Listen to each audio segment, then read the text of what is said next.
আসসালামু আলাইকুম, hello and welcome back everyone. কেমন আছো তোমরা সবাই? সকাল 10:30 বেজে গিয়েছে এবং আমরা আমাদের এসএসসি ক্র্যাশ কোর্সের আর একটা বায়োলজি ক্লাসে চলে আসছি। আমি তোমাদের শুভ্র ভাইয়া। কেমন আছো তোমরা সবাই? তোমরা একটু জানিয়ে দাও। অ্যান্ড তোমরা আমার কথা স্পষ্ট শুনতে পাচ্ছ কিনা, সব কিছু ক্লিয়ার আছে কিনা, এটা একটু আমাকে কমেন্টে জানিয়ে দিও। আমি দেখতে পাচ্ছি তোমাদের মধ্যে রিসানা জাহান হাসনা জয়েন করেছো, নাফিসা আঞ্জুম লামিয়ার জয়েন করেছো, এমডি রুহুল আমিন জয়েন করেছো, ওয়ালাইকুম আসসালাম।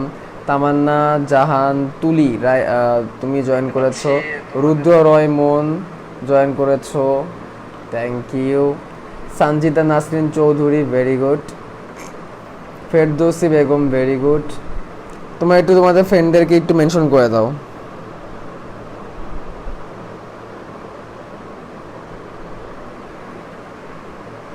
সাফায়াত হোসেন রাফি, জেরিন তাসনিম, মনীষা তুলি ভেরি গুড, সিরাজুম মনিরা আখি ভেরি গুড।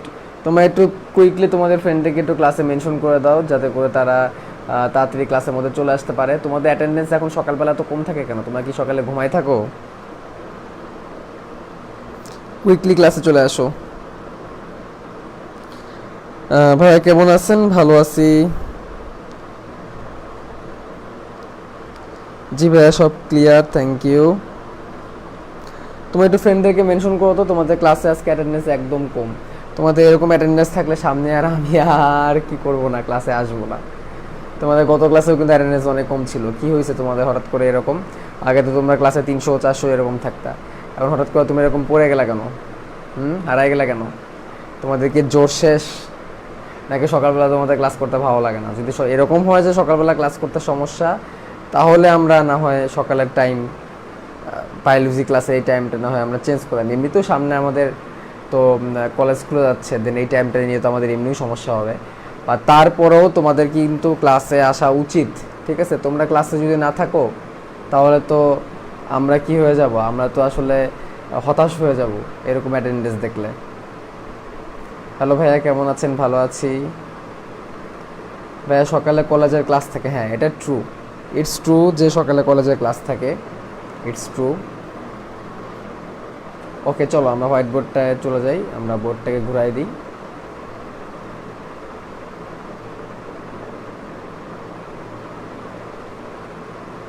ওকে, আমার মনে হয় বোর্ড ক্লিয়ার দেখা যাচ্ছে। একজন বলছে সব ক্লাসেই কম থাকে, না সব ক্লাসে কম থাকে না, আমি তো সব ক্লাস দেখি। তোমরা সকালের ক্লাসগুলোয় তোমরা থাকতে চাও না, এর পিছনে কারণ কি তোমরা একটু বলো তো। তোমাদের কলেজ এক্সকিউজ নাকি অন্য কোনো এক্সকিউজ, এটা আমাকে একটু জানাও। যে ভাইয়া কলেজের কারণে থাকতেছি না, বা এরকম অন্য কোনো একটা কারণ আছে যার কারণে আমরা সকালে থাকি না। সকালে কলেজে ক্লাস থাকে, কিন্তু আমি তো কখনোই কলেজে ক্লাস করি না, তাই অলওয়েজ ভাইয়ার ক্লাস করি। Very good. আটকাচ্ছে কেন? কই আটকাচ্ছে?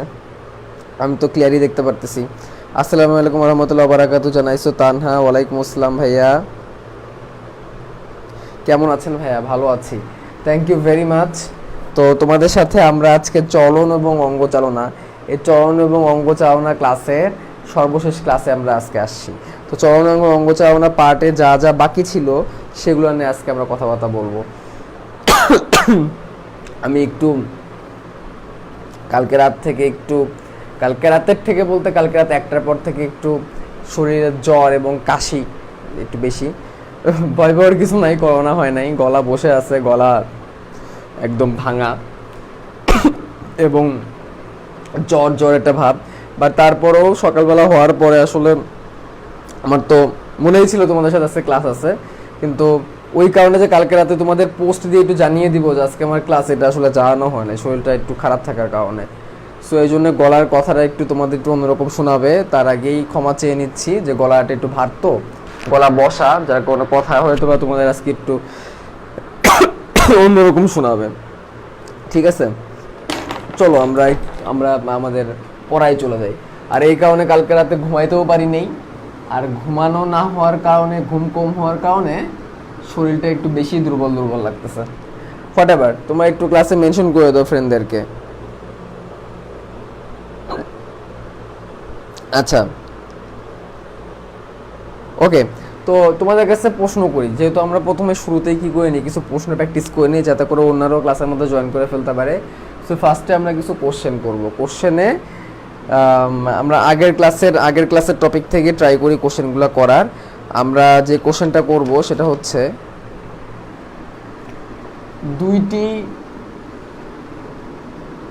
দুইটি হ্যাভার্সিয়ান নালী কোন নালী দিয়ে যুক্ত থাকে? দুইটি হ্যাভার্সিয়ান নালী কি দ্বারা যুক্ত থাকে? কি দ্বারা যুক্ত? হ্যাভার্সিয়ান নালীর কথা মনে আছে? আগের ক্লাসে পড়ছিলাম কিন্তু আমরা হ্যাভার্সিয়ান নালী।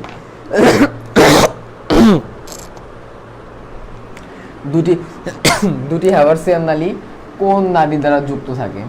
এর আনসার তোমরা করো সবার আগে দেখি। দুটি হ্যাভার্সিয়ান নালী কোন নালী দ্বারা যুক্ত থাকে? এখনো তো অনেক কিছুই বাকি, আজ কেমনে শেষ হবে? আচ্ছা দেখা যাক কি কি বাকি। তারপরে দেখি আনসার করে এটার। ঠিক আছে ভাইয়া, কথা থ্যাংক ইউ। লাস্ট ক্লাসগুলো করি নাই, কেন করো নাই?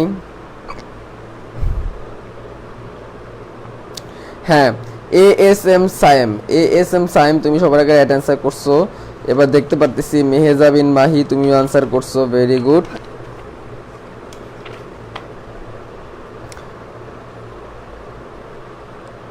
তারপরে হ্যাঁ ভকম্যান্স নালী, হ্যাঁ ভকম্যান্স নালী, এর আনসার হবে ভকম্যান্স নালী। ভকম্যান্স নালী,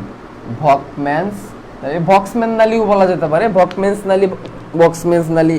হাই হেচকিউটা শুরু করলো কেন? দুটোই সেম। তাহলে আমরা প্রথমটা জানলাম দুটো হ্যাভার্সিয়ান নালী কি দিয়ে যুক্ত থাকে? ভকম্যান্স নালী দিয়ে যুক্ত থাকে। দুটো হ্যাভার্সিয়ান নালী যুক্ত থাকে হচ্ছে ভকম্যান্স নালী দিয়ে। আচ্ছা, এবার তোমাদের কাছে প্রশ্ন হচ্ছে দুটি কশেরুকার মধ্যবর্তী অঞ্চলে কোন তরুণাস্থি পাওয়া যায়? দুটি কশেরুকার মধ্যবর্তী স্থলে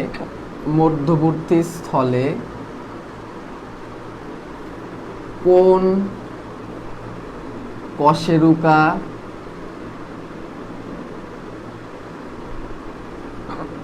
পাওয়া যায়? দুইটি কশেরুকার মধ্যবর্তী স্থলে কোন তরুণাস্থি পাওয়া যায়? কোন তরুণাস্থি পাওয়া যায়? আমরা জানি 4 রকমের তরুণাস্থি আছে। এর মধ্যে দুইটা কশেরুকার মাঝখানে কোন তরুণাস্থিটা পাওয়া যায় সেটা একটু তোমরা আনসার করবা। আমি একটু পানি খেয়ে আসি।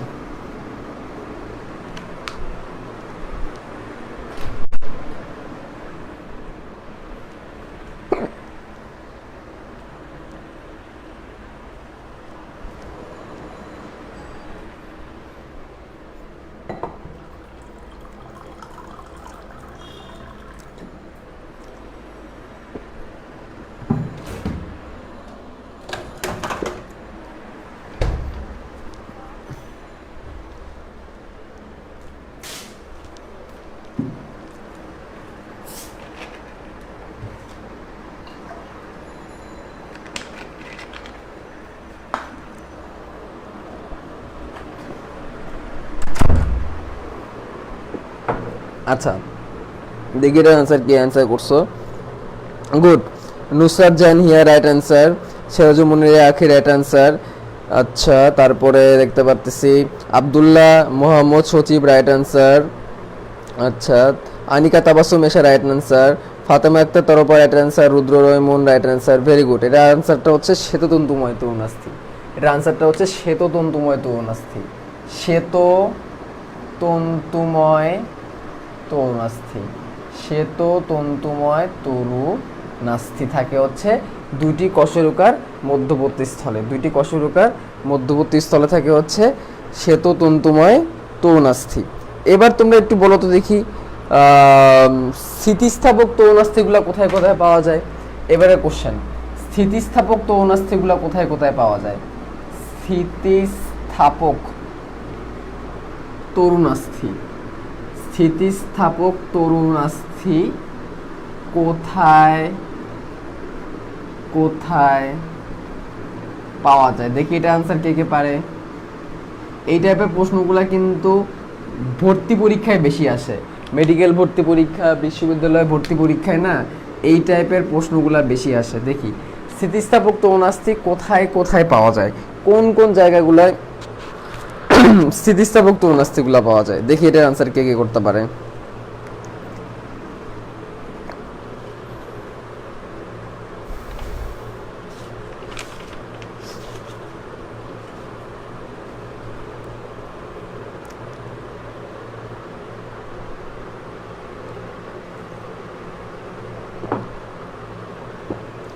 তাবাসসুম তালুকদার সবার আগে রাইট অ্যান্সার করছো। পিনা, ইউস্টিশিয়ান নালী এবং এপিগ্লোটিস, ভেরি গুড। তারপর দেখি রেজাউর খান, ভেরি গুড, কানের পিনা, এপিগ্লোটিস এবং ইউস্টিশিয়ান টিউব, ভেরি গুড। রিফাত তুমি একটা আনসার করছো, বাট আমাদের বইয়ে কিন্তু 3টা দেওয়া আছে। হ্যাঁ, এটা হচ্ছে কানের পিনা, মানে যে কানের যে ঢাকনিটা, এটা হচ্ছে পিনা। তারপরে হচ্ছে কি আমাদের ভিতর দিকে এপিগ্লোটিস এবং কান নাকের সংযোগস্থল, নাসাগহ্বর এবং মধ্যকর্ণের সংযোগস্থলে আছে ইউস্টিশিয়ান নালী, ইউস্টিশিয়ান টিউব। ওইখানেও থাকে হচ্ছে কি আমাদের এই স্থিতিস্থাপক তরুণাস্থি। তাহলে এটাকে আমরা আনসার করতে পারি কানের পিনা, যেটা কিনা স্তন্যপায়ী পানির বৈশিষ্ট্য। এই যে এটা স্তন্যপায়ীদেরই কানের পিনা থাকে। তারপর হচ্ছে ইউস্টিশিয়ান নালী,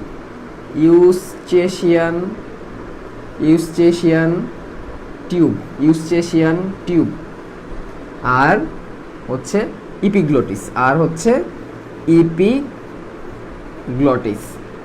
এই কটা জিনিসের মধ্যে আমরা পাচ্ছি স্থিতিস্থাপক তরুণাস্থি। আর বাকিগুলার মধ্যে প্রত্যেকটা আলাদা আলাদা করে আমাদের কি করে নিতে হবে, শিখে নিতে হবে। আচ্ছা, আরেকটা কোশ্চেন করি। কোশ্চেনটা হচ্ছে তরুণাস্থির আবরণের নাম কি? দেখি এটা কে কে বলতে পারো। তরুণাস্থির, আজকে সব প্রশ্ন তরুণাস্থি নিয়েই করতেছি। তরুণাস্থি নিয়ে অনেক এমসিকিউ আসে, তরুণাস্থি নিয়ে ভর্তি পরীক্ষায় অসংখ্য এমসিকিউ আসে। তরুণাস্থির আবরণের নাম কি?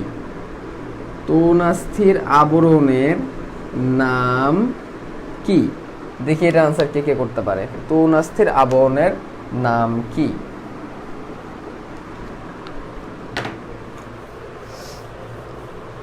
চ্যাপ্টার কি আজ শেষ? হ্যাঁ, আজকে শেষ হবে ইনশাল্লাহ।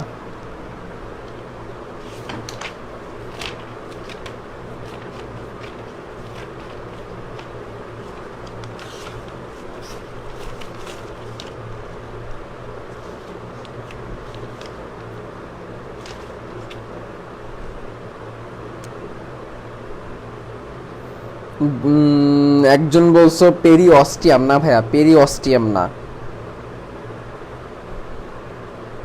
পেরিঅস্টিয়াম না।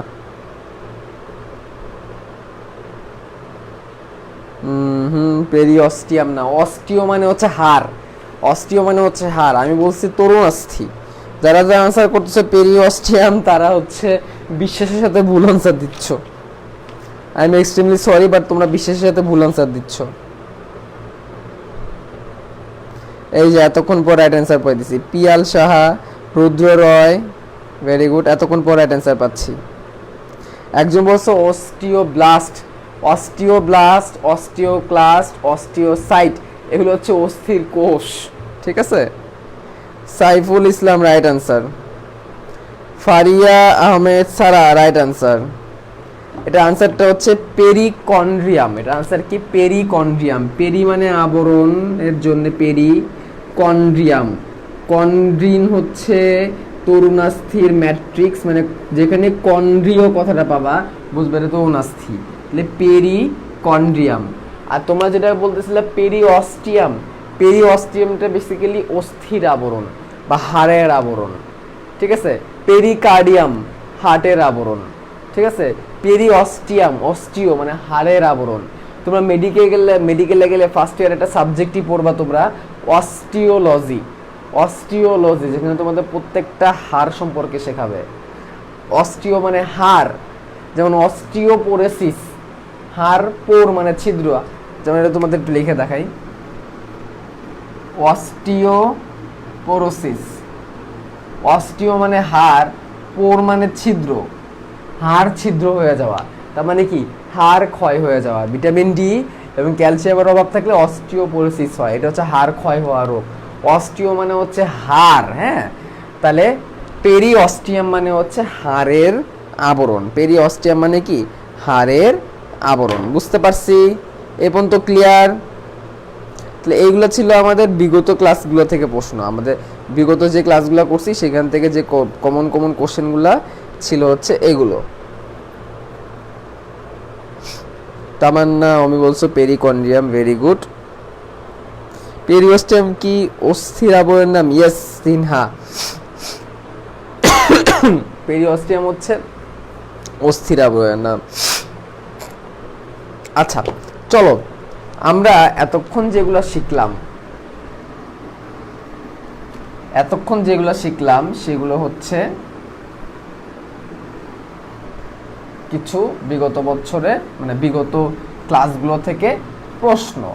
এবার আমরা একটু পেশি নিয়ে জানবো। পেশি, এখন কথা হচ্ছে ভাইয়া পেশি নিয়ে আমি হাড্ডির চ্যাপ্টারে কেন শিখবো? হাড়ের চ্যাপ্টারে আমার পেশি নিয়ে শেখার কি দরকার? দেখো এই চ্যাপ্টারটার নামকে আমরা যদিও হাড়ের চ্যাপ্টার বলে ডাকতেছি, বেসিক্যালি এই চ্যাপ্টারটার নাম হচ্ছে চলন ও অঙ্গ চালনা। আমি চ্যাপ্টারটার নাম একটু আবার লিখি। চ্যাপ্টারটার নাম হচ্ছে চলন ও অঙ্গ চালনা।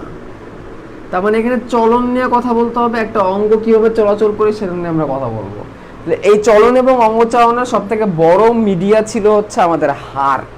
কিন্তু চলাচল কখনোই সম্ভব হবে না, হাত পা অঙ্গ চালনা কখনোই সম্ভব হবে না যদি না এই মাসেল বা এই পেশিগুলা থাকে। এই মাসেল বা পেশিগুলো যদি না থাকতো তাহলে এটা কখনোই পসিবল হতো না। দেখো আমার যদিও অত বড় মাসেল টাসেল নাই, এই যে এইখানে যে পেশিটা আমাদের আছে, হ্যাঁ, আমরা যদি একটা হাত আঁকাই, এইভাবে সুন্দর করে, তাহলে এই হচ্ছে আমাদের রেডিয়াস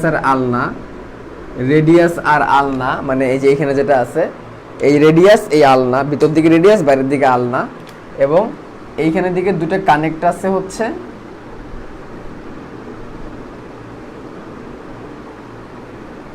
হিউমেরাসের সাথে। কার সাথে? হিউমেরাসের সাথে। এই হচ্ছে আমাদের হিউমেরাস, রেডিয়াস, আলনা, তাই না? আচ্ছা, এখন এই দুইটা হাড় কখনোই একসাথে কানেক্ট থেকে আমরা নড়াইতে পারতাম না যদি না আমাদের এই পেশিগুলো থাকতো। এই জায়গায় একটা বড় পেশি আছে, যেই পেশিটার নাম হচ্ছে বাইসেপস পেশি। কি নাম? বাইসেপস পেশি। এইভাবে দেখো, এই বাইসেপস পেশিটা অনেক মোটা হয়ে একটা স্পিন্ডলের মতো তৈরি করে। স্পিন্ডল মানে তো বোঝোই, এরকম মাকু যন্ত্রের মতো তৈরি করে, এরকম মোটা হয়ে এরকম স্পিন্ডলের মতো তৈরি করে এই বাইসেপস। ঠিক আছে, এরকম স্পিন্ডলের মতো তৈরি করে, এবং এটার প্রান্তটা আবার এরকম টেন্ডন তৈরি করে। টেন্ডন কি তোমাদের আগেই বলছি, টেন্ডন কি? পেশিকে হাড়ের সাথে কানেক্ট করে, এভাবে এটার সাথে কানেক্টেড। এটা আবার এই আমাদের রেডিয়াস আলনার সাথে এভাবে কানেক্টেড। ঠিক তেমনি নিচে আরো একটা এরকম পেশি আছে যার নাম হচ্ছে ট্রাইসেপস। এটার নাম কি? ট্রাইসেপস। এটার নাম কি ভাইয়া? সবাই লেখো, উপরে বাইসেপস, নিচে ট্রাইসেপস। সবাই লেখো বাইসেপস, ট্রাইসেপস। লেখো সবাই বাইসেপস, ট্রাইসেপস লেখো। এটাও আবার কানেক্টেড, এরকম টেন্ডন দিয়ে কানেক্টেড।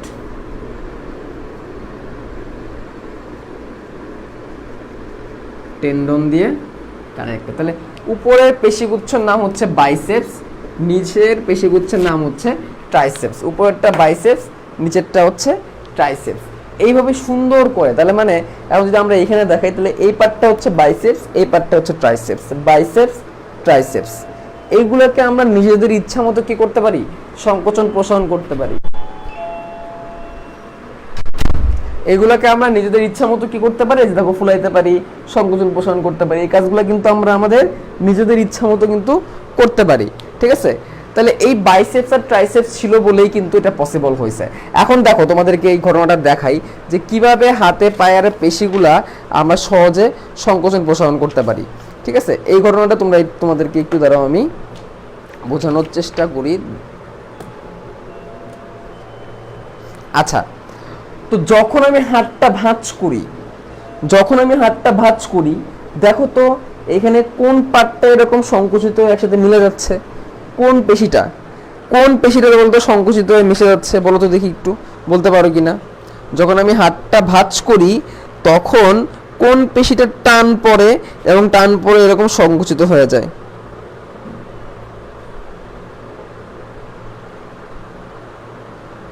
বলো।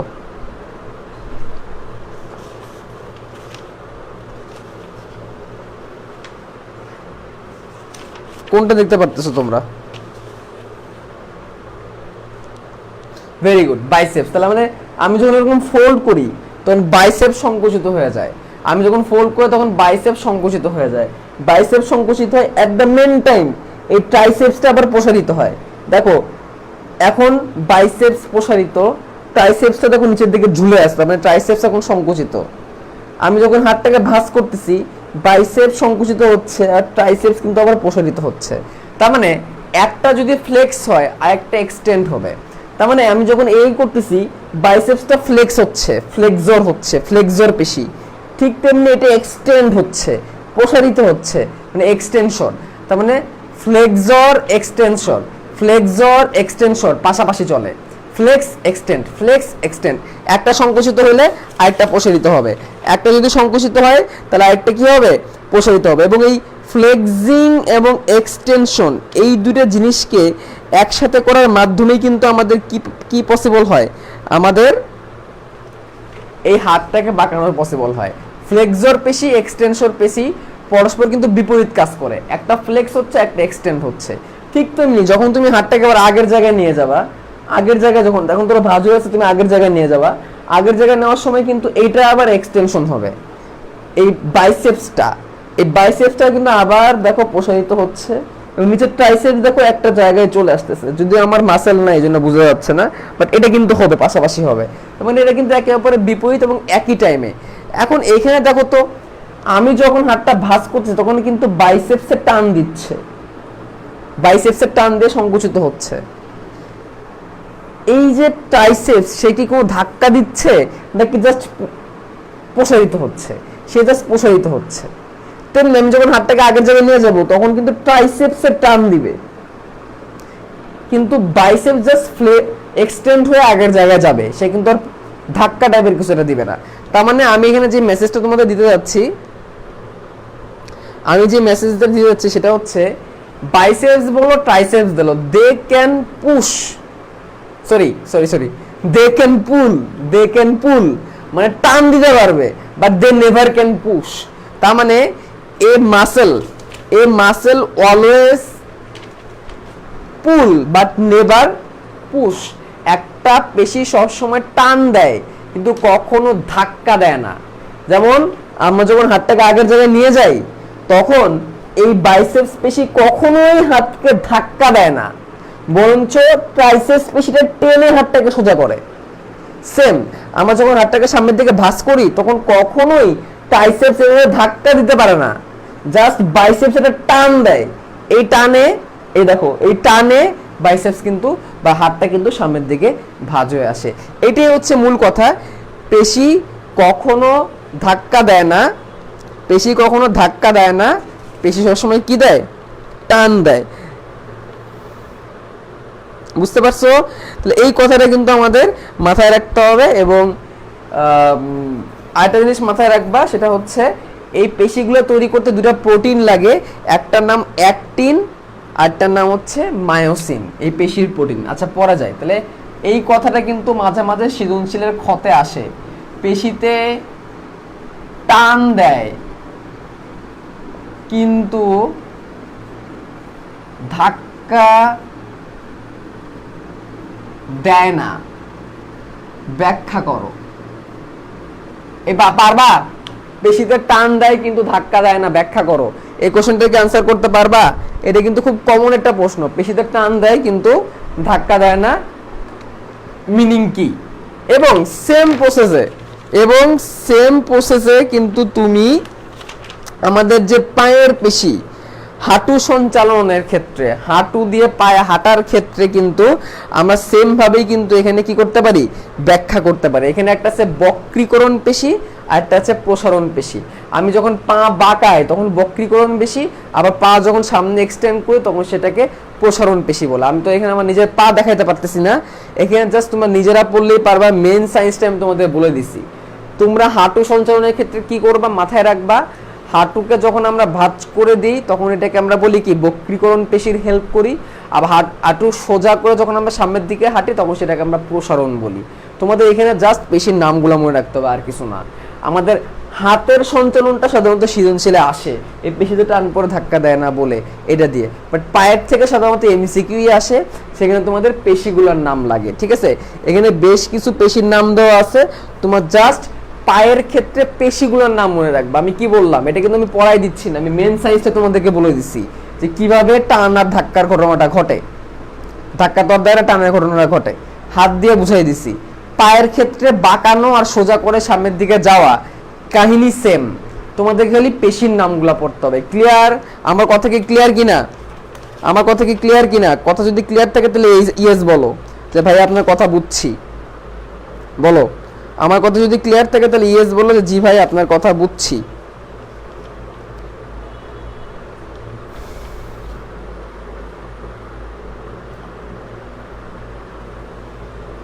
ওকে, এবার দেখো এই যে পেশি আমরা দেখলাম, যে পেশিটাকে আমরা নিজের ইচ্ছা মতো ফোল্ড করতে পারতেছি, নিজের ইচ্ছা মতো এক্সটেন্ড করতে পারতেছি, এই পেশিগুলাকে কি পেশি বলে? এই পেশিগুলাকে আমরা বলি হচ্ছে ঐচ্ছিক পেশি। এই পেশিগুলাকে আমরা কি বলি? ঐচ্ছিক পেশি। ঐচ্ছিক পেশির আরেক নাম হচ্ছে কি? ঐচ্ছিক পেশির আরেক নাম হচ্ছে অমসৃণ পেশি। ঐচ্ছিক পেশির আরেক নাম হচ্ছে রৈখিক পেশি এবং কঙ্কাল পেশিও বলা হয়ে থাকে। মানে সহজ কথায় যদি আমি ইংলিশে বলি, ইংলিশটা এখানে সহজ, সেটা হচ্ছে voluntary muscle. Voluntary muscle, voluntary মানে কি, যেটার উপর আমাদের নিজেদের কি আছে, যেটার উপর আমাদের নিজেদের কন্ট্রোল আছে। মানে যেই পেশিগুলার উপর আমাদের নিজেদের কন্ট্রোল থাকে, যে পেশিগুলোর উপর আমাদের নিজেদের কন্ট্রোল থাকে সেগুলাকে আমরা বলি ভলেন্টারি মাসেল বা ঐচ্ছিক পেশি। এবং এই ঐচ্ছিক পেশির কি হয়, এই ঐচ্ছিক পেশিগুলোকে আমরা নিজেরা কন্ট্রোল করতে পারি। এগুলো কোন কোন জায়গায় থাকে, যেমন ধরো ফেসিয়াল এক্সপ্রেশন। ফেসিয়াল এক্সপ্রেশন মানে দেখো হাসতেছি, কান্না করতেছি, রাগ দেখাইতেছি, এই মুখের মধ্যে এই ভলেন্টারি মাসেল বা ঐচ্ছিক পেশির প্রকাশটা কিন্তু কি অনেক বেশি দেখা যায়। বুঝতে পারছো? আচ্ছা, তারপরে দেখো আমাদের হাত ওর পায়ে, আমাদের হাত পায়ে কিন্তু ঐচ্ছিক পেশি কিন্তু অনেক বেশি পরিমাণ দেখা যায়। আমাদের শোল্ডার, আমাদের ঘাড়, আমাদের পেটের মধ্যে, পেটের বাইরের দিকেও কিন্তু ঐচ্ছিক পেশি কিন্তু অনেক দেখা যায়। এখন যেটাই হোক, এই ঐচ্ছিক পেশিগুলার যে পেশি তন্তু, এই পেশি তন্তুগুলো একসাথে গুচ্ছ হয়ে থাকে। একসাথে কি হয়ে থাকে? গুচ্ছ হয়ে থাকে। তোমাদের বইয়ে দেখো সুন্দর করে ছবি দেওয়া আছে, পেশি তন্তুগুলো একসাথে গুচ্ছ হয়ে থাকে এবং এদের নিউক্লিয়াসগুলো খুব স্পষ্ট থাকে। এদের নিউক্লিয়াসগুলো কি খুব স্পষ্ট থাকে। এবং এখানে যে কথাটা গুরুত্বপূর্ণ, যে প্রশ্নটা এমসিকিউতে খুব আসছে, সেটা হচ্ছে পেশিতে দুই ধরনের প্রোটিন পাওয়া যায়। একটার নাম হচ্ছে অ্যাক্টিন, আর একটার নাম হচ্ছে মায়োসিন। অ্যাক্টিন এবং মায়োসিন, এই দুইটা প্রোটিন আমরা পেশিতে খুব পাই। অ্যাক্টিন এবং মায়োসিন প্রোটিন। তাহলে পেশিতে কোন প্রোটিনটা পাওয়া যায়? Answer myosin. এই প্রশ্নটা মেডিকেলে খুব আসছে, নিচের কোন প্রোটিনটি পেশি তৈরি করে? আনসার হয় ছিল অ্যাক্টিন, নাহলে ছিল মায়োসিন। অপশনে দেওয়া থাকতো অনেকগুলো প্রোটিনের নাম, অ্যাক্টিন অথবা মায়োসিন হইতো। এই প্রশ্নটা মেডিকেল ভর্তি পরীক্ষা এবং বোর্ডে বহুবার আসছে যে পেশি প্রোটিন কোনটি, অ্যাক্টিন এবং মায়োসিন। ঠিক আছে? এবং এই পেশির ভিতরে অনেক সূক্ষ্ম কিছু সূত্র থাকে, এগুলাকে পেশি সূত্রক বলে। এগুলাকে কি বলা হয়? সূক্ষ্ম তন্তু বলে। এগুলাকে বলে পেশি সূত্রক বা এগুলাকে মায়োফাইব্রিল বলে। তাহলে হোয়াট ইজ মায়োফাইব্রিল? মায়োফাইব্রিল কি? এই দেখো মায়োসিনের কথা চিন্তা করো, মায়োসিন বা অ্যাক্টিন, এইগুলা মিলে কিছু সূক্ষ্ম ফাইবার তৈরি করে। এই দেখো একটা ফাইবার, এই একটা ফাইবার, এই একটা ফাইবার, এই একটা ফাইবার, এই একটা fibre, fibre fibre fibre fibre fibre fibre, fibre, fibre, fibre, এরকম অসংখ্য ফাইবার মিলে, এরকম অসংখ্য ফাইবার মিলে একটা এরকম একটা কি তৈরি হয়ে যায়, এরকম একটা বান্ডেল তৈরি হয়, এরকম একটা কি তৈরি হয়, বান্ডেল তৈরি হয়। এবং এই তার বড় নিউক্লিয়াস, এই তার বড় নিউক্লিয়াস, এটাই হচ্ছে আমার একটা ঐচ্ছিক পেশি। তাহলে এক একটা ফাইবারকে বলতেছি আমরা মায়োফাইব্রিল, মায়োফাইব্রিল। এই অসংখ্য মায়োফাইব্রিল, এই অসংখ্য মায়োফাইব্রিল একসাথে মিলে আমরা কি পাচ্ছি, আমরা একটা পেশি তন্তু পাচ্ছি। এবং এই পেশিগুলা গায়ে এরকম দাগ কারা থাকে, ডোরা কারা থাকে, ডোরাগুলো দেখাই দাঁড়াও। এই পেশিগুলোর গায়ে এরকম ডোরা কারা থাকে, এরকম এরকম এরকম, বুঝছো, এরকম ডোরা কাটা থাকে, এরকম ডোরা কাটা থাকে বলে এগুলাকে আমরা ডোরা কাটা পেশি, এগুলাকে আমরা কি বলি, ডোরা কাটা পেশি বলি, এগুলাকে আমরা ডোরা কাটা পেশি বলি। এরকম ডোরা কাটা থাকে, ঠিক আছে, এই জন্য এগুলো আমরা ডোরা কাটা পেশিও বলে থাকি। দেখি তো একটু কমেন্টে কে কি বলতেছো, অনুপ্রস্থ রেখা বা ডোরা কাটা বলি আর কি আমরা। আচ্ছা, ভ্রূণের কোন অংশ থেকে উৎপন্ন, ভেরি গুড। আচ্ছা, কত নাম্বার পেজ, 244 নাম্বার পেজ, 244। তারপরে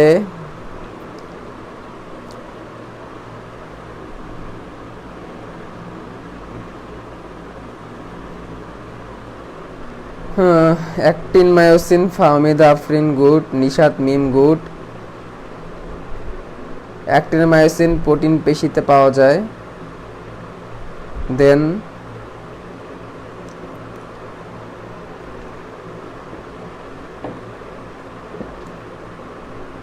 আচ্ছা, ঠিক আছে। আসলে আজকে সত্যি কথা বলতে আমার নিজের শরীরের কন্ডিশনটা একটু উইক, যার কারণে আসলে আমি তোমাদের কমেন্টে আসলে করে সময় দিতে পারতেছি না, এক্সট্রিমলি সরি। আচ্ছা, এবার আসি আমরা, এতক্ষণ তো আমরা ঐচ্ছিক পেশি পড়লাম, এবার একটু আমরা অনৈচ্ছিক পেশির দিকে চলে যাই। অনৈচ্ছিক পেশি, অনৈচ্ছিক পেশি কোনগুলো, যেগুলোর উপর আমাদের কোনো ভলেন্টারি কন্ট্রোল নাই, যেগুলোকে ইনভলেন্টারি, যেগুলোকে ইনভলেন্টারি মাসেল বলে, যেগুলোর উপর আমাদের ভলেন্টারি কন্ট্রোল নাই, ঠিক আছে, ইনভলেন্টারি মাসেল এগুলা। যেমন ধরো তোমাদের পাকস্থলী, আমাদের ক্ষুদ্রান্ত, এগুলোর উপর কি আমাদের কোনো কন্ট্রোল আছে বলো, সম্ভব? তুমি কি তোমার কিডনিকে নাড়াইতে পারবা? একটু ট্রাই করে দেখো তো, তুমি তোমার পাকস্থলী নাড়াইতে পারো কিনা। বড় জোর পেট নড়বে, বড় জোর পেটে ব্যথা শুরু হবে, বা তোমার পাকস্থলীর ভিতরে তুমি নাড়াইতে পারবা না। একটু ট্রাই করে দেখো তো, অনেক চেষ্টা করে, অনেক শক্তি দিয়ে তুমি তোমার ক্ষুদ্রান্ত বৃহদন্ত নাড়াইতে পারো কিনা, সম্ভব না। তুমি তো অন্ননালীটা যেটা গেছে এই যে গলার ভিতর দিয়া, গলা পর্যন্ত জিভ তো খুব নাড়াইতে পারো, জিভ তো খুব নাড়াইতে পারি আমরা। জীবের ভিতর দিয়ে যে অন্ননালীটা একটু নাড়াও তো, পসিবল? পসিবল না, কারণ এইগুলা হচ্ছে অনৈচ্ছিক পেশি। এদের মুভমেন্ট বা এদের নড়াচড়া ওরা নিজেরাই কন্ট্রোল করে, ঠিক আছে, এটা একটা ইনভলেন্টারি কন্ট্রোল। যেমন পেরিস্টালসিস নাম পরিপাক অধ্যায়ে আছে, অটোমেটিক কন্ট্রোল হয় এগুলো, এগুলোর উপর আমাদের হাত নাই। খাবার গলা পর্যন্ত পাঠানোটা আমাদের পক্ষে সম্ভব, আর গলার পরে যে সে ভিতরে যাবে, ভিতরে যে সে যে মুভমেন্টটা হবে, চলাচল করবে, এখানে আমাদের কোনো কন্ট্রোল নাই, এটা অটোমেটিক হবে। এটাকে ইনভলেন্টারি কন্ট্রোল বলে, এবং ইনভলেন্টারি কন্ট্রোল যারা করে এগুলাকে ইনভলেন্টারি মাসেল বা অনৈচ্ছিক পেশি বলে। এবং এদের আরেক নাম হচ্ছে মসৃণ পেশি। এটা আরেক নাম কি? মসৃণ পেশি। মসৃণ পেশি কেন? দেখো এরা এরকম ডোরা, এরকম ডোরা মানে দেখো এই যে এরকম হয়, এরকম মাকু আকৃতির হয় একটা পেশি, ঠিক আছে, গায়ে ডোরা ডোরা নাই। মানে এই মাকু আর এই মাকুরে একসাথে মিলাই নিও না, কিন্তু এইটা অনেকগুলা মিলে একটা মাকু আকৃতি হয়েছে, আর এইখানে এক একটা পেশি এরকম মাকু আকৃতি এরকম ভাবে তৈরি হয়, এরকম এরকম করে তৈরি হয়, বুঝছো, এক একটা পেশি এরকম এরকম ভাবে তৈরি হবে, বুঝতে পারছো? আচ্ছা, তো এগুলো হচ্ছে কি পেশি? এগুলো হচ্ছে অনৈচ্ছিক পেশি। অনৈচ্ছিক পেশিগুলো এরকম থাকে, এবং এগুলো হচ্ছে মেন কথা হচ্ছে এগুলো মাকু আকৃতির, ঠিক আছে। আচ্ছা, এই কোষে নিউক্লিয়াস দিয়ে দিলাম এরকম একটা করে, নিউক্লিয়াস দিয়ে দিলাম, এই যে হচ্ছে পেশি সূত্র, এরকম পেশি সূত্র দিয়ে দিব। এবং এগুলো মসৃণ, এরা যেরকম দাগ কাটা দোরা কোটা মাঝখানে দাগ দাগ দাগ দাগ ছিল, ঠিক আছে, মাঝখানে যে অনুপ্রস্থ লেখা ছিল, এখানে এরকম কিছু আমি পাবো না, একদম প্লেন। যেমন পাকস্থলী, ক্ষুদ্রান্ত, বৃহদন্ত্র যেগুলো আছে সেগুলো একদম সেম। মাকু মানে কি? মাকু মানে স্পিন্ডল, যে এই টাইপের মাকু মানে স্পিন্ডল বা এই যে এইরকম টাইপের দেখতে। তো এইগুলা হচ্ছে অনৈচ্ছিক পেশি। এবং এখানে কোনো আড়াআড়ি দাগ দেখা যায় না। এটা কোথায় কোথায় পাওয়া যায়? ধরো আমাদের পরিপাকের যত নালী আছে সেগুলোর মধ্যে পাওয়া যায়, আমাদের যে শ্বাসনালী ট্রাকিয়া এখানে পাওয়া যায়, আমাদের যে মূত্রথলি ইউরিনারি ব্লাডার, এই ইউরিনারি ব্লাডারের মধ্যে এগুলো পাওয়া যায়, জরায়ু এগুলো পাওয়া যায়। এখানে আমাদের কোনো কন্ট্রোল নাই, they will work as like they want, এখানে আমাদের কোনো কন্ট্রোল নাই। ওইসব জায়গায় এরকম মাকু আকৃতিতে কোনো মসৃণ, তুমি একটা পাকস্থলী নিয়ে তুমি কুরবানির পরে ভুঁড়ি নিয়ে একটু টেস্ট করে দেখবা, ভুঁড়ি একদম একদম সুন্দর প্লেন, একদম প্লেন। আমাদের অন্যান্য মাংস তুমি কুরবানির পরে খাসির ভুঁড়ি নিয়ে টেস্ট করে দেখবা, আর খাসির তুমি মাংস নিয়ে টেস্ট করে দেখবা, মাংস কিন্তু প্লেন না, মাংস একটু খসখসে খসখসে হয়। কিন্তু গরুর মানে তুমি ধরো তুমি যদি খাসির ভুঁড়ির কথা যদি চিন্তা করো, তুমি যদি খাসির ভুঁড়ির কথা চিন্তা করো একদম প্লেন, তাই না? কারণ সেই মাসেলগুলো একদম মসৃণ মাসেল। মসৃণ মাসেল কোনটা? মসৃণ মাসেলের মধ্যে পড়তেছে হচ্ছে আমাদের অনৈচ্ছিক মাসেল, এবং এটার কন্ট্রোল আমাদের হাতে নাই, ইটস এন ইনভলেন্টারি কন্ট্রোল। যেমন আমাদের পাকস্থলীর পেরিস্টালসিস, পাকস্থলীর কি পেরিস্টালসিস, পাকস্থলী ক্ষুদ্রান্ত অন্ননালীর মধ্যে যে খাবারগুলো সামনের দিকে অগ্রসর হয়, তুমি খাবারটা গেলার পরে এটা অটোমেটিক কি হবে? অটোমেটিক সামনের দিকে যাওয়া শুরু করবে, এখানে তোমার আর কোনো কন্ট্রোল নাই। পেরিস্টালসিস তো পাকস্থলী ক্ষুদ্রান্ত বৃহদন্তে হয়, ইয়েস, ক্ষুদ্রান্ত বৃহদন্তে পাকস্থলী অন্ননালীতে পেরিস্টালসিস হয়, এবং এটা অনৈচ্ছিক প্রক্রিয়া, অনৈচ্ছিক পেশি।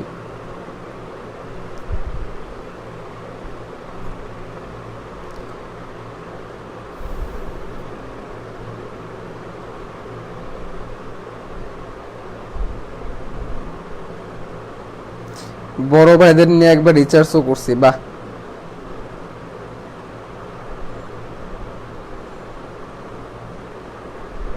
মাকু আকৃতির পেশি, হ্যাঁ ঠিক আছে, মসৃণ পেশি। ওকে, এইবার আমরা যে পেশিটা পড়তে চাইতেছি, এই পেশিটা দেখতে হচ্ছে ঐচ্ছিকের মতো, কিন্তু কাজে অনৈচ্ছিক। দেখতে একরকম, কাজে একরকম, দুইটা মিলে সে নতুন একটা, ঠিক আছে?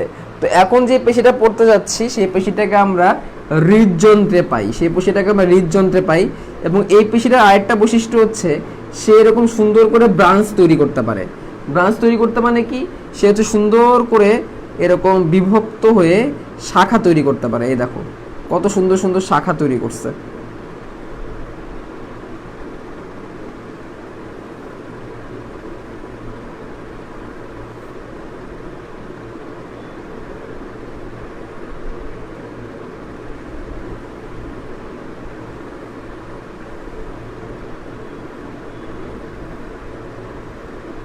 এরকম ব্রাঞ্চ তৈরি করতে পারে, শাখা তৈরি করতে পারে, এবং এগুলো দেখতে একদম ইয়ের মতো, আমাদের যে অনৈচ্ছিক পেশি ছিল সে অনৈচ্ছিক পেশির মতো দেখতে।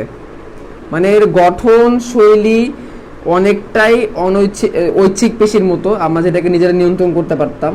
ঐচ্ছিক পেশির মতো এদের গঠনশৈলী অনেকটাই, গঠনশৈলী ঐচ্ছিক পেশির মতো হইলেও এদের কাজটা অনৈচ্ছিক। এদেরকে আমরা কোথায় পাই? এদেরকে আমরা হৃদযন্ত্রে পাই। হৃদযন্ত্রে পাই। দেখো বড় বড় নিউক্লিয়াস, সেম এদের মতোই অনেকগুলো নিউক্লিয়াস থাকতে পারে। এ দেখো অনেকগুলো নিউক্লিয়াস, এটা কোনো সমস্যা না। কিন্তু একটা এক্সট্রা জিনিস আমি পাচ্ছি, একটা এক্সট্রা জিনিস এদের পাওয়া যায়। সেটা কি? সেটা হচ্ছে ইন্টারক্যালেটেড ডিস্ক। কি পাওয়া যায়? Intercalated disc. এই যে ইন্টারক্যালেটেড ডিস্ক বা নিবেশিত ফলক, এই ইন্টারক্যালেটেড ডিস্কটা হচ্ছে স্পেশাল বৈশিষ্ট্য। এই ইন্টারক্যালেটেড ডিস্কটা হচ্ছে একটা স্পেশাল বৈশিষ্ট্য আমাদের হৃদপেশির। এইটার নাম হচ্ছে কি? এটার নাম হচ্ছে হৃদপেশি। এই ইন্টারক্যালেটেড ডিস্ক, এইটা হচ্ছে হৃদপেশির একটা বিশেষ বৈশিষ্ট্য। ইন্টারক্যালেটেড ডিস্ক বলা হয়ে থাকে হৃদস্পন্দনের ক্ষেত্রে হেল্প করে ইন্টারক্যালেটেড ডিস্ক থাকা। তাহলে এই একটা বৈশিষ্ট্য যে ইন্টারক্যালেটেড ডিস্ক, এই যে নিবেশিত ফলক, এই ইন্টারক্যালেটেড ডিস্ক দিয়ে যে পৃথক হয়ে যায়। মসৃণ পেশির কিন্তু কোনো ইন্টারক্যালেটেড ডিস্ক নাই, সরি ঐচ্ছিক পেশিতে। এগুলো জাস্ট দোরাকারা দাগ, এগুলোকে কিন্তু আবার ইন্টারক্যালেটেড ডিস্ক ভাইবো না, এগুলো কিন্তু দোরাকারা দাগ। তো এইখানে পুরোটাই পৃথক করা থাকে, কিছুক্ষণ পর পর একটা ডিস্ক দিয়ে, শক্ত পুরো একটা অংশ দিয়ে পৃথক করা থাকে। এই ইন্টারক্যালেটেড ডিস্কটা হচ্ছে হৃদপেশি বা কার্ডিয়াক মাসেলের বৈশিষ্ট্য, এবং এই পেশিটা আমাদের দেখতে একদম পুরাপুরি ঐচ্ছিক পেশির মতো, কিন্তু এর কাজটা পুরোপুরি অনৈচ্ছিক। কারণ আমরা আমাদের নিজেদের হার্টের নড়াচড়া আমরা নিজেরা কি করতে পারি না, নিজেরা নিয়ন্ত্রণ করতে পাই না। আমাদের হার্ট কেমনে নড়াচড়া করবে বা বিট করবে এখানে কিন্তু আমাদের নিয়ন্ত্রণ নাই, অটোমেটিক সেটা হবে। এই জন্য সে কাজে হচ্ছে অনৈচ্ছিক, বা সে দেখতে হচ্ছে ঐচ্ছিক, সেই দুটো মিলিত একটা অবস্থা। এবং দে হ্যাভ ইন্টারক্যালেটেড ডিস্ক। এই কথাগুলো একটু আমাদের ভালো করে মাথায় রাখতে হবে। তাহলে এই যে এতক্ষণ যে পার্থক্যগুলা দিয়ে আমি পেঁচালগুলা পারলাম, এই পার্থক্যগুলা সৃজনশীলের জন্য সুপার ডুপার ইম্পর্টেন্ট। তোমরা যদি সৃজনশীলে ভালো মার্ক পাইতে চাও তাহলে এই পার্থক্যগুলো তোমাদের কি করতে হবে, অবশ্যই ভালো করে শিখতে হবে। ঠিক আছে, তাহলে আমরা ঐচ্ছিক পেশি, অনৈচ্ছিক পেশি এবং হৃদপেশির পার্থক্য শিখে নিব। আমরা ঐচ্ছিক, অনৈচ্ছিক এবং হৃদপেশির পার্থক্য শিখে নিব। কে কাকে তো কংগ্রাচুলেশন জানাইছো একটু দেখি।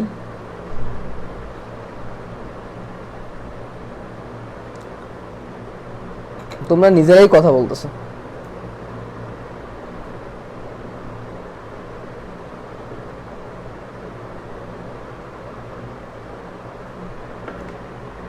ভাইয়া চিত্র আঁকতে পারি না, প্র্যাকটিস করতে হবে, practice makes a man perfect. আচ্ছা, এবার আমরা একটু শেষের দিকে ক্লিনিক্যাল সাইডে চলে যাব। এবার আমরা শেষের ক্লিনিক্যাল সাইডে চলে যাব। ক্লিনিক্যাল সাইড মানে কি? ক্লিনিক্যাল সাইড মানে হচ্ছে ধরো তোমার ভেঙে গেল, হাড়টার ভেঙে গেল, ঠিক আছে, আল্লাহ না করুক, তখন কি হবে, তখন কিভাবে চিকিৎসা হবে, তখন কিভাবে ব্যবস্থা নেওয়া হবে, এই সাইডগুলোকে এখন চলো একটু আমরা জানার চেষ্টা করি। ঠিক আছে, আচ্ছা, চাই না কারো এরকম হোক।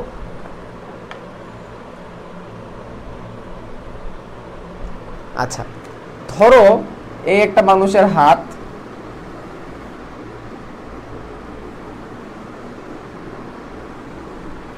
হাতের বর্ডারটা আঁকাইলাম। এখন কোনো কারণে একটা ফ্র্যাকচার হইল। ফ্র্যাকচার মানে কি? ফ্র্যাকচার মানেই হচ্ছে কি কোনো জায়গায় ভেঙে যাওয়া, একটা ফ্র্যাকচার হলো। সেই ফ্র্যাকচারটা সাধারণ লেভেলের মানে কি, এই জায়গায় ভাঙলো একটা হাড়, তোমাদের বইয়ে পায়ের হাড় দিয়ে দেখাইছে, আমি এখানে দিয়ে দিই, এইখানে ভাঙলো এবং এই যে এরকম ঘটছে ঘটনাটা, এই সামান্য একটু ভাঙছে, ভেতরে ভাঙছে, বাইরে থেকে কোনো রক্তপাত ঘটে নাই, বাইরে থেকে কোনো সমস্যা হয় নাই, এবং কোনো ধরনের ব্লিডিং বা ইনফেকশনের চান্স নাই। এই ধরনের ফ্র্যাকচারকে বলা হয় সাধারণ অস্থি ভঙ্গ বা সাধারণ হাড় ভাঙা। এই টাইপের যদি ভাঙা হয় তাহলে সেটাকে আমরা বলি সাধারণ অস্থিভঙ্গ বা সাধারণ হাড় ভাঙা।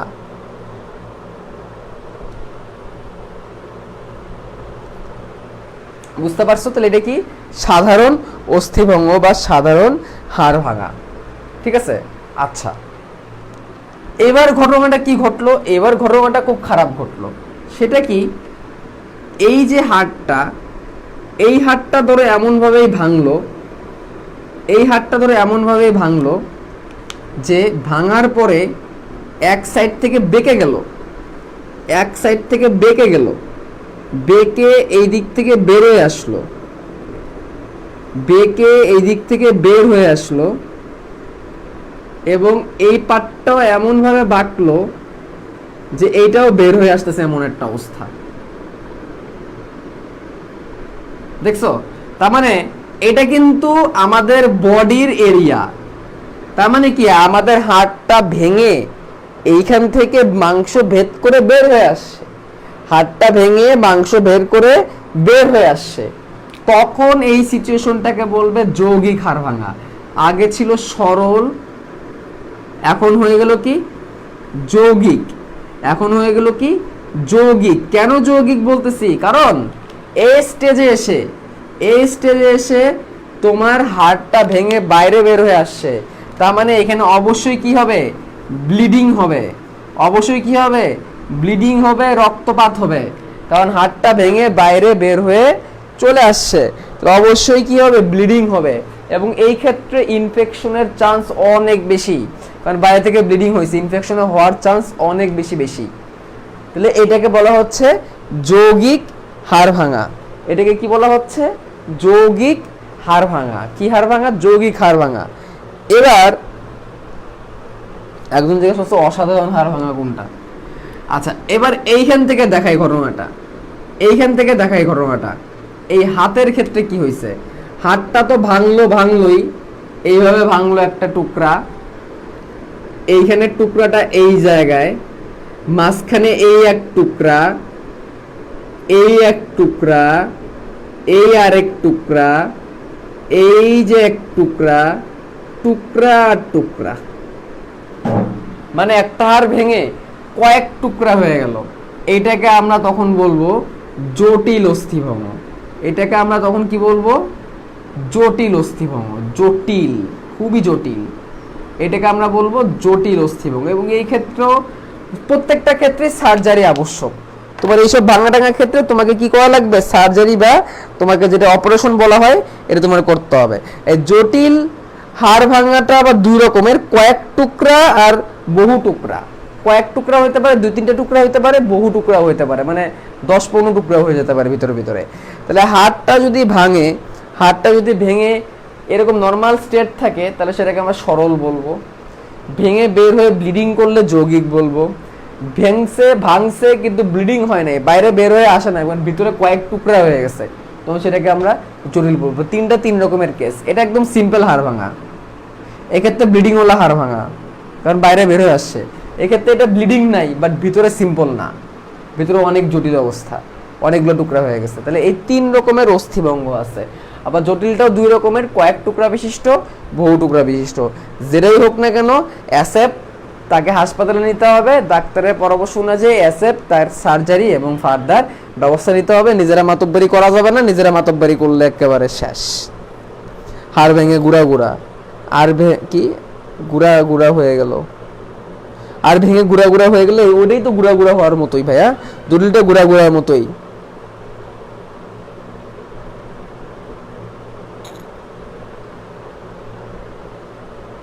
ভাইয়া কোন বিভাগের ডাক্তার হবেন? ক্যান্সার। ওএমএস সার্জন হওয়ার খুব ইচ্ছা, ওরাল এন্ড ম্যাক্সিলোফেশিয়াল সার্জন।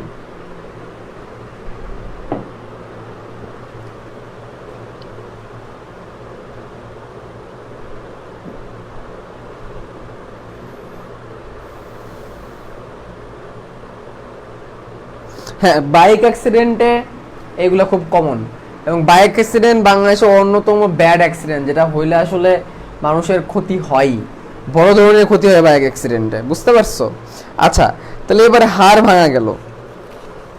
এবার আমরা জানবো হচ্ছে স্থানচ্যুতি। এবার যেগুলো শিখবো এগুলো হচ্ছে তোমার অস্থিসন্ধিতে হয়। অস্থিসন্ধি মানে কি? জয়েন্ট। অস্থিসন্ধি মানে কি? জয়েন্ট। জয়েন্টে হয় এরকম কিছু, মানে তোমাদের অস্থিসন্ধি মানে কিছু প্রবলেম তোমাদের শিখাই। কিছু জয়েন্ট হয় যেখানে 2টা হাড়ের প্রান্ত এসে মিলিত হয়, যেমন এখানে 2টা হাড়ের বা 2 বা একাধিক হাড়ের প্রান্ত এসে মিলিত হয়েছে, এগুলোকে সাইনোভিয়াল বলে। কিছু জয়েন্ট হয় যেখানে হচ্ছে তৌনাস্থি দিয়ে কানেক্টেড, এই যেখানে তৌনাস্থি দিয়ে কানেক্টেড, এগুলা এক ধরনের। আবার কিছু আছে জাস্ট টেন্ডন লিগামেন্ট দিয়ে কানেক্টেড। এরকম 2-3 রকমের আমরা জয়েন্ট পাই। যাক, ওইদিকে আমার ইম্পর্টেন্ট না, আমরা এখন বেসিক্যালি পড়বো হচ্ছে স্থানচ্যুতি বা ডিসলোকেশন। স্থানচ্যুতি বা ডিসলোকেশন, এখান থেকে সাধারণত সৃজনশীলে ক বা খতেই প্রশ্ন আসে, এত বেশি ডিটেলে আসে না। মেন জায়গাটা শুনে নাও। অনেক সময় টান লেগে হাড়গুলা জায়গা থেকে সরে যায়। হাড়গুলা জায়গা থেকে কি হয়ে যায়? সরে যায়। একটা হাড় এই প্লেসমেন্টে থাকা দরকার, এটা একটু এরকম করে বেঁকে যায়, উঁচু হয়ে যায়, স্থানচ্যুতি। এটাকে বলা হয় কি? স্থানচ্যুতি। এই স্থানচ্যুতিটা ডিপেন্ড করে, যদি স্থানচ্যুতিটা হয়ে জাস্ট সিম্পলি হাড়টা সরে গেছে এবং ডাক্তার চাপ দিয়ে এটাকে আগের জায়গায় নিয়ে যেতে পারছে, কোনো লিগামেন্ট বা টেন্ডন যদি না ছেড়ে, সেক্ষেত্রে তেমন কোনো সার্জারির প্রয়োজন পড়ে না। বা স্থানচ্যুতি হয়ে যদি লিগামেন্ট টেন্ডন ছিঁড়ে যায়, অর্থাৎ লিগামেন্ট টেন্ডন ভিত্তিক যে জয়েন্টগুলো আছে সেটা যদি ছিঁড়ে যায়, সেক্ষেত্রে তোমার সার্জারি লাগবে। স্থানচ্যুতি হলে কি হয়? ওই জায়গাটা নড়াচড়া করা যায় না, প্রচণ্ড ব্যথা হয়, কালো শিরা তৈরি হয়। কালো শিরা মানে জায়গাটা একদম কালো হয়ে নীল হয়ে যায়। তারপরে ওই স্থানটা কি করে হয়? খুব ফুলে থাকে, নাড়ানো একদমই যায় না, এমনকি আঙ্গুলেও স্থানচ্যুতি হইতে পারে। আঙ্গুলের স্থানচ্যুতিটা খুব কমন, আঙ্গুল এরকম বেঁকে যায়, আঙ্গুল এরকম কি হয়ে যায়, বেঁকে যায়। তো এরকম যদি হয়, প্রথম কাজ হচ্ছে তোমার নাড়াচাড়া করা যাবে না। যদি কোনো কাটামাটা হয় তাহলে সেই কাটা জায়গায় তোমার কি করতে হবে, যত তাড়াতাড়ি সম্ভব পরিষ্কার করতে হবে, আইস প্যাক দিয়ে রাখতে হবে, ঠান্ডা বরফ প্যাকেটের মধ্যে নিয়ে এবার ধুয়ে রাখতে হবে, ঠিক আছে। লিগামেন্ট ছিঁড়ে গেলে তো অবশ্যই সার্জারি ছাড়া উপায় নাই, বা পরবর্তী যদি যে ব্যবস্থা ডাক্তার বলে, এবং যদি ব্যথা অনেক বেশি থাকে তাহলে ব্যথানাশক খাইতে হবে। তাহলে এটাকে বলে স্থানচ্যুতি বা ডিসলোকেশন, স্থানচ্যুতি বা ডিসলোকেশন। আরেকটা আছে মচকানো বা স্প্রেইন। এই মচকানো বা স্প্রেইন এটা খুবই কমন, মচকানো বা স্প্রেইন এটা খুবই কি কমন, এটা আমরা প্রায় শুনে থাকি। মচকানো বা স্প্রেইনটা কি হয়, মাশরাফি বিন মুর্তজা, আমাদের জাতীয় দলের ক্যাপ্টেনের কথাই বলি, মাশরাফি বিন মুর্তজা, তার তোমরা হয়তো দেখছো হাঁটুতে একদম প্লেটের মতো বা একটা বাটির মতো পরে উনি খেলতে নামতেন। কারণ উনার যে সমস্যাটা ছিল সেটা হচ্ছে হাঁটুর লিগামেন্ট ছিঁড়ে গেছিল। কি হয়ে গেছিল, লিগামেন্ট ছিঁড়ে গেছিল। যেটা হয়, হাই হিল পরে অনেক আপুরা হাঁটে না, হাঁটতে হাঁটতে পা মচকায় যায়, এরকম এরকম বেঁকে যায়, এই নর্মাল এরকম বেঁকে যায়। কি হয়, লিগামেন্টগুলা, এই লিগামেন্টগুলা কি হয়ে যায়, মচকে ছিঁড়ে যায়। ধরো হঠাৎ করে বেকার কারণে এভাবে আসতো, এভাবে বেঁকে গেছে, এভাবে বেঁকে গেছে, এই বেকার কারণে লিগামেন্ট ছিঁড়ে যায়। লিগামেন্ট কি করে, দুটো হাড়কে কানেক্ট করে। আমি আবার বলি, টেন্ডন কি করে, হাড়ের সাথে পেশির কানেকশন করে। লিগামেন্ট কি করে, হাড়ের সাথে হাড়ের কানেকশন করে। লিগামেন্টটা যখন ছিঁড়ে যায় প্রচন্ড লেভেলে ব্যথা হয়, এবং এটাকে বলে মচকানো। সেটা আবার ছিঁড়ার মাত্রার উপর ডিপেন্ড করে। অনেক মচকানো আবার একটু কেমনে এভাবে মুড়া দেয়, মুড়া দিলে আবার সেটা ঠিক হয়ে যায়। আবার কিছু কিছু মচকানো এত খারাপ অবস্থা, এত খারাপ অবস্থা, সেটা সার্জারি ছাড়া কোনো গতি নাই। যেমন আমাদের মাশরাফি বিন মুর্তজা কতবার সার্জারি করছে তোমরা জানো। এর মধ্যে একটা লিগামেন্ট আছে, এর মধ্যে একটা লিগামেন্ট আছে, সেটা হচ্ছে আমাদের নাম হচ্ছে ACL, anterior cruciate ligament, anterior cruciate ligament, ঠিক আছে। এটা হচ্ছে হাঁটুর সামনের দিকে, এটা কোথা থেকে, হাঁটুর সামনের দিকে। সব থেকে খারাপ লিগামেন্ট এটা, মানে সব থেকে খারাপ মচকানো এটা, যদি অ্যান্টেরিয়র ক্রুশিয়েট লিগামেন্ট ছিঁড়ে যায়। ACL, anterior cruciate ligament. Cruciate, cruciate মানে যন্ত্রণা। তোমরা যারা হ্যারি পটার দেখছো, ক্রুশিয়েট কার্স আছে একটা যন্ত্রণা দেওয়ার জন্য মানুষকে। ক্রুশিয়েট মানে যন্ত্রণা, অ্যান্টেরিয়র ক্রুশিয়েট লিগামেন্ট। এই লিগামেন্ট যদি ছিঁড়ে যায়, এর মতো মারাত্মক, এর মতো মারাত্মক জিনিস কিন্তু আর হয় না, বুঝতে পারছো। এই ক্ষেত্রে কি করবে, লিগামেন্ট ছিঁড়ে গেলে রক্তপাত হয়, পায়ে কালো শিরা বা কালো হয়ে পড়ে যায়, ব্যথা, নড়াচড়া একদমই করা যায় না, পা নড়াইলে মানে হালকা একটু নড়া লাগলেই মনে হয় যে আমার জান প্রাণ বের হয়ে গেল। তো এটা হচ্ছে মচকানোর কথা। তো মচকানোর ট্রিটমেন্টের জন্য যেটা করা হয় সেটা মনে রাখার জন্য টেকনিক হচ্ছে RICE, RICE, RICE, R for rest, I for ice, C for compression, আর I ফর হচ্ছে এলিভেশন। রেস্ট করতে হবে, বরফ দিয়ে রাখতে হবে, কম্প্রেশন পরিষ্কার করে রাখতে হবে, এলিভেশন উঁচু করে রাখতে হবে। দেখবা অনেক সময় টিভিতে দেখায় বা অনেক জায়গায় গেলে দেখবা পা এরকম টানা দিয়ে রাখে, ইট দিয়ে বা পাথর দিয়ে অনেক সময় দেখবা পা টানা দিয়ে রাখছে, টানা দিয়ে এরকম উঁচু করে রাখে, এটাকে বলে এলিভেশন। উঁচু করে রাখলে এই মচকানোর যে প্রবলেমটা খুব তাড়াতাড়ি এখান থেকে রিকভার করা যায়। তাহলে রাইস দিয়ে মনে রাখবা, রেস্ট, আইস বরফ দিয়ে রাখতে হবে, কম্প্রেশন পরিষ্কার করে রাখতে হবে, এলিভেশন উঁচু জায়গায় রাখতে হবে। এইভাবে করে আমরা মচকানোর ট্রিটমেন্টের প্রাথমিকভাবে ইয়ে করতে পারি, আর তা না হইলে তো সার্জারি লাগবেই। তাহলে এই হচ্ছে কিসের কথাবার্তা, এই ছিল হচ্ছে আমাদের মচকানোর কথাবার্তা।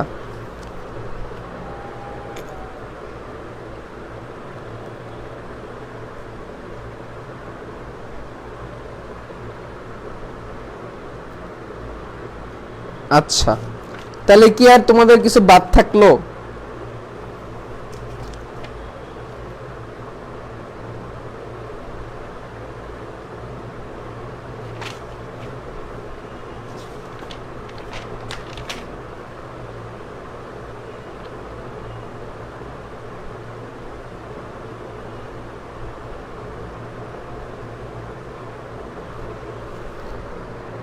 দেখি ভাত খাওয়াইতে হবে, বুঝলাম না।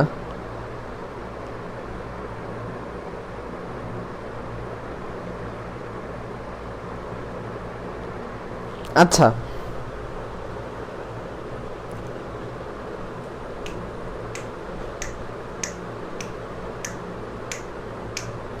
আচ্ছা, যেটা বাকি সেটা হচ্ছে লিভার।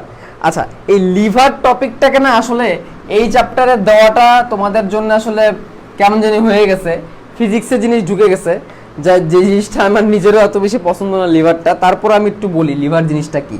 লিভার হচ্ছে এমন একটা জিনিস, এটা আমাদের এই লিভার না, কলিজা না, এই লিভারটা হচ্ছে এমন একটা জিনিস যেটা হচ্ছে একটা কাজকে সহজ করে। অর্থাৎ অল্প বলে, অল্প বল প্রয়োগ করে অনেক বেশি পরিমাণ কাজ করা, অল্প বল প্রয়োগ করে অনেক বেশি পরিমাণ কাজ করার যে ব্যবস্থাটা, এটাকে বলা হয় লিভার। ঠিক আছে, যেমন তুমি যখন মাথার মধ্যে কোনো কিছু বহন করে নিয়ে যাও, তোমার কিন্তু অত বেশি অত বেশি প্রবলেম হয় না, তুমি কিন্তু ইজিলি কিন্তু বহন করে নিয়ে যেতে পারো। আমার হাতে যখন কোনো কিছু ধরে রাখি, এখানে একটা লিভার তৈরি হয়, মানে অল্প পরিশ্রমে অনেক বেশি কাজ, এটাকে বলা হয় কি লিভার। তো এই লিভারের ব্যাপার স্যাপারটা একটু ক্লিয়ার করি। দেখো 3 শ্রেণীর লিভার আছে। কয় শ্রেণীর লিভার আছে? 3 শ্রেণীর লিভার আছে। দেখো লিভারটা কেমনে বুঝি, এরকম ধরো আমি একটা জিনিস আঁকাইলাম, 3টা পয়েন্ট, এই যে উপরে দেখলাম যেটা গোল, এই গোল জায়গাটাকে আমরা বলতেছি হচ্ছে পিভট। গোলটাকে আমরা কি বলছি, সরি সরি সরি গোলটাকে আমরা এই জায়গাটাকে একটা পয়েন্ট দিলাম, এই জায়গাটা একটা পয়েন্ট দিলাম, একটা পয়েন্ট, এটাকে বললাম আমরা পিভট। পিভট মানে কি? পিভট মানে হচ্ছে সেন্টার, যেটা থেকে আমরা ব্যালেন্স করছি। পিভট মানে হচ্ছে একটা ব্যালেন্স এলাকা। পিভট মানে কি? ব্যালেন্স এলাকা। এই দিকটাকে বলছি ভার, মানে কি এই দিকে একটা ওজন আছে, এটা হচ্ছে ভার। আর এই ওজনটাকে ধরো, এই দিকে একটা ওজন আছে, এটা হচ্ছে দাঁড়িপাল্লা, এটা হচ্ছে মাঝখানে ব্যালেন্স, এখানে একটা ওজন আছে, সেটাকে তুমি যদি ব্যালেন্স করতে চাও, যাতে যাতে করে এই দিকে পড়ে না যায়, তাহলে তোমাকে এইদিকে ধরে কি দিয়ে রাখতে হবে? টান দিয়ে রাখতে হবে। তার মানে এদিক থেকে কি লাগবে? প্রচেষ্টা লাগবে। এদিকে কি লাগবে? প্রচেষ্টা। তাহলে এই কয়টা জিনিস থাকে হচ্ছে আমার লিভারের ক্ষেত্রে। লিভারের একটা ব্যালেন্স থাকে, যেটাকে বলা হয় পিভট। একদিকে ভার থাকে, একদিকে ভার থাকে, যাতে করে সেটা নিচের দিকে কাত না হয়ে যায়, তাই অপোজিট থেকে প্রচেষ্টা দিতে হয়। এই 3টা জিনিস থাকে, এবং যখন পিভট মাঝ বরাবর থেকে ভার এবং প্রচেষ্টাকে ব্যালেন্স করে, তখন সেটাকে আমরা বলি প্রথম শ্রেণীর লিভার। এটা হচ্ছে কি? প্রথম শ্রেণীর লিভার। এটা হচ্ছে কি? প্রথম শ্রেণীর লিভার। এই প্রথম শ্রেণীর লিভার আমাদের কোথায় আছে? প্রথম শ্রেণীর লিভার হচ্ছে আমাদের মাথার ক্ষেত্রে এরকম হয়। এক মিনিট,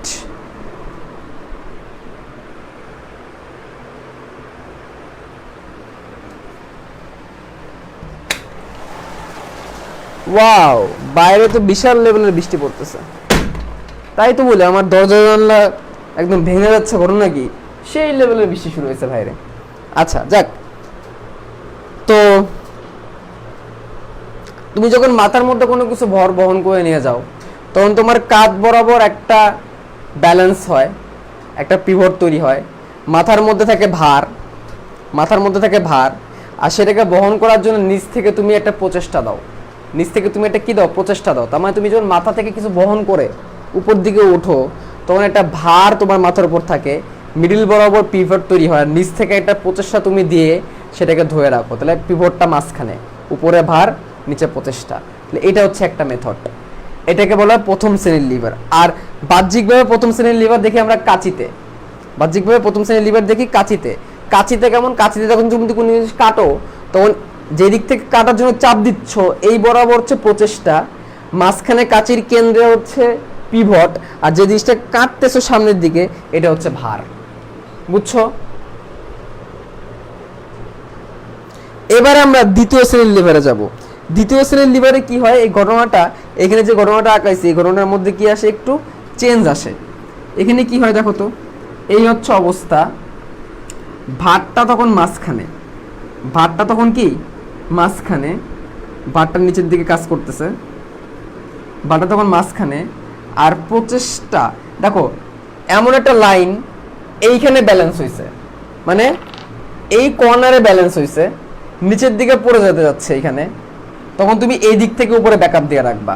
মানে একটা জিনিস এই কর্নারে ব্যালেন্স হয়েছে, এইখানে তার ভারটা দেওয়া হয়েছে, সেটা যদি না পড়ে যায় তোমার এদিক থেকে ব্যালেন্স দেওয়া লাগবে, এদিক থেকে কি দেওয়া লাগবে, ব্যালেন্স দেওয়া লাগবে। তাহলে প্রচেষ্টাটা তখন উপরের দিকে এভাবে দেওয়া লাগবে, এভাবে তখন কি থাকবে, প্রচেষ্টা থাকবে, তোমাকে এটাকে উপরে করতে। তাহলে এইখানে হচ্ছে পিভট। তার মানে যখন পিভটটা একটা সাইডে চলে গেছে এবং ভারটা যখন মাঝে চলে আসছে, পিভটটা একটা সাইডে এবং ভার দ্বারা পিভট এবং প্রচেষ্টার মাঝখানে ব্যালেন্স করা হয়েছে, তখন সেটা হচ্ছে দ্বিতীয় শ্রেণীর লিভার। তখন সেটা হচ্ছে কি, দ্বিতীয় শ্রেণীর লিভার। আমি বুঝি না এগুলোর কোন দুঃখে এখানে দিছে, সেম কথা। এখন আমার পড়ানো দরকার তাই পড়াই দিচ্ছি, আমি নিজেও জানি না এগুলোকে এখানে কোন দুঃখে দিছে। তো এটা কখন হয়, তুমি যখন পায়ের গোড়ালির উপর মানে পায়ের আঙ্গুলের উপর দাঁড়াও, আমি দেখাইতেও পারতেছি না, তুমি যখন পায়ের আঙ্গুলের উপর দাঁড়াও তখন কি হয়, পায়ের আঙ্গুলে ব্যালেন্স হয়, ঠিক আছে। তোমার প্রসেসটা থাকে হচ্ছে পাটাকে উপর দিকে তোলার, বড় থেকে উপরের দিকে তোলার, বাট তোমার পুরো ভারটা থাকে বডির নিচের দিকে। তার মানে তোমার পুরো ভার তোমার বডির নিচের দিকে, ভার নিচের দিকে, তুমি পায়ের আঙ্গুলের উপর দাঁড়ানোর ট্রাই করতেছো, তার মানে তোমার পায়ের আঙ্গুলগুলো পিভট হিসেবে কাজ করতেছে। আর তোমার পুরো প্রচেষ্টা কি, অ্যাগেন্স্ট অফ গ্র্যাভিটি, উপরের দিকে, উপরের দিকে তোমার গ্র্যাভিটির অ্যাগেন্স্টে প্রচেষ্টা, তোমার গ্র্যাভিটির টান তোমার নিচের দিকে, আর তুমি ব্যালেন্স করে রাখছো তোমার পায়ের আঙ্গুল দিয়ে। কি একটা অবস্থা, ঠিক আছে। সব শেষে হচ্ছে তৃতীয় শ্রেণীর লিভার। তৃতীয় শ্রেণীর লিভারে কি হচ্ছে, এইখানেও পিভটটা একদিকে চলে গেছে, এদিকে চলে আসছে পিভট। এইখানে উপর দিকে থাকবে হচ্ছে তোমার প্রচেষ্টা, আর ভার থাকবে তোমার নিচের দিকে, ভার থাকবে নিচের দিকে, আর তোমার প্রচেষ্টা থাকবে উপরের দিকে। এই ঘটনাটা কেমনে, তুমি যখন হাতে কোনো কিছু তুলতে যাও, উপরে হাতে যখন কোনো কিছু তুলতে যাও, তখন তোমার সেই বস্তুটাকে তোলার না তোলার জন্য নিচের দিকে টান পড়ে, মানে গ্র্যাভিটি তোমাকে নিচের দিকে টানে, বস্তুর ওজন তোমাকে নিচের দিকে টানে, কিন্তু তুমি বস্তুটাকে উপর দিকে তুলতেছো, তোমার তোমার প্রচেষ্টা উপরের দিকে, তোমার প্রচেষ্টা উপরের দিকে, আর ব্যালেন্সটা হয়েছে এই কোনায়, ব্যালেন্সটা হয়েছে এই কোনায়। তাহলে এই যে হাতের এই কোনায়, এই কোনায় ব্যালেন্স, একটা বস্তু নিচের দিকে যেতে চায়, তার মানে তার ভারটা নিচের দিকে, বা তুমি তাকে উপর দিকে তুলতেছো। তার মানে প্রচেষ্টা এখানে ভার আর পিভটকে ব্যালেন্স করতেছে। তাহলে এক সময় প্রচেষ্টা মাঝে, প্রচেষ্টা যখন মাঝে তখন সেটা তৃতীয় শ্রেণীর লিভার, ভার যখন মাঝে তখন দ্বিতীয় শ্রেণীর লিভার, পিভট যখন মাঝে তখন প্রথম শ্রেণীর liver.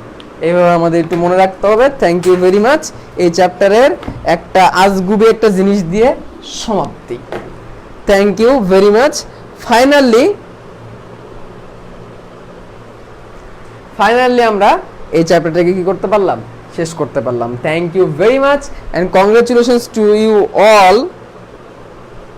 Congratulations to you all যে এই চ্যাপ্টারটা পুরোপুরি শেষ করার জন্য। আমরা খুব তাড়াতাড়ি সামনের সপ্তাহে নতুন একটা চ্যাপ্টার নিয়ে চলে আসবো।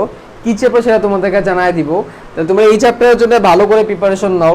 এই চ্যাপ্টারে হারের নামগুলো ভালো করে শিখে নাও, অবস্থান সহ, সংখ্যা সহ। এই চ্যাপ্টারে তোমরা অস্থিত অনুস্থির পার্থক্য ভালো করে পড়বা, অস্থির গঠন, হ্যাভার্সিয়ান তন্ত্র ভালো করে পড়বা, তরুণাস্থির প্রকারভেদগুলো ভালো করে পড়বা। এই চ্যাপ্টারে তোমরা ঐচ্ছিক অনৈচ্ছিক হৃদপেশির পার্থক্যটা ভালো করে পড়বা। এই চ্যাপ্টারে তোমরা হাড় ভাঙা মচকানো এই জিনিসটা ভালো করে পড়বা, স্থানচ্যুতিটাও ভালো করে পড়বা। আর পেশিতে টান দেয় কেন, ধাক্কা দেয় না, হাত পা কেমনে, হাত কিভাবে আমরা ফোল্ড করি, এবং পায়ের পেশিগুলোর নাম তোমরা পড়বা। মোটামুটি এই জিনিসগুলো পড়লে এই চ্যাপ্টার পুরোপুরি কমপ্লিট হয়ে যাবে। তো থ্যাংক ইউ ভেরি মাচ ভাই। আগের ক্লাসগুলো কই পাবো, ওই ব্যাপে পেয়ে যাবা। থ্যাংক ইউ, আসসালামু আলাইকুম। পিভটটা কি ভাইয়া, যেটা দিয়ে সবকিছু ব্যালেন্স করা হচ্ছে, যেমন পিভট দিয়ে সবকিছু ব্যালেন্স হয়েছে। পিভট এই যেমন এইখানে হাত দিয়ে তখন তুমি উপরে উঠাও, ভাতটা থেকে নিচের দিকে, আর তোমার প্রচেষ্টা থেকে উপরের দিকে, আর ব্যালেন্সটা হইতেছে এই জায়গায়। পিভট মানে হচ্ছে ব্যালেন্স।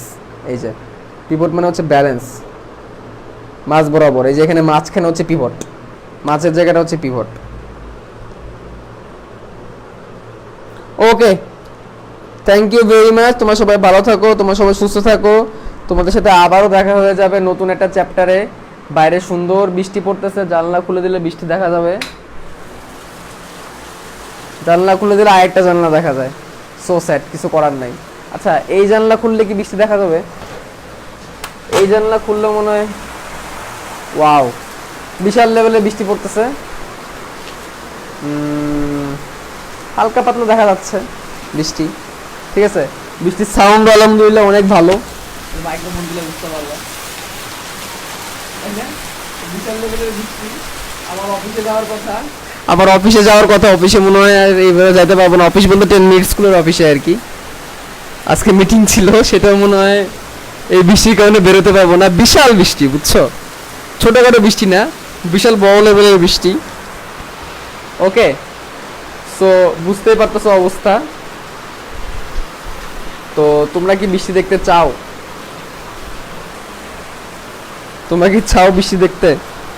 তোমাদের কিন্তু দেখাই বৃষ্টি, ঢাকা শহরের বৃষ্টি, সেই না বিশাল বৃষ্টি, নর্মাল বৃষ্টি না, তাও মানে একদম ক্যাটস এন্ড ডগ। তো এই ক্যাটস এন্ড ডগ বৃষ্টিতে তোমাদের সকলকে জানাই শুভেচ্ছা। তোমরা সবাই বৃষ্টি উপভোগ করো, তোমরা সবাই ভালো থাকো, সুস্থ থাকো। তো আজকের মতো আমরা ক্লাস এখানেই শেষ করি, তোমাদের সাথে আবারও দেখা হয়ে যাবে। আল্লাহ হাফেজ।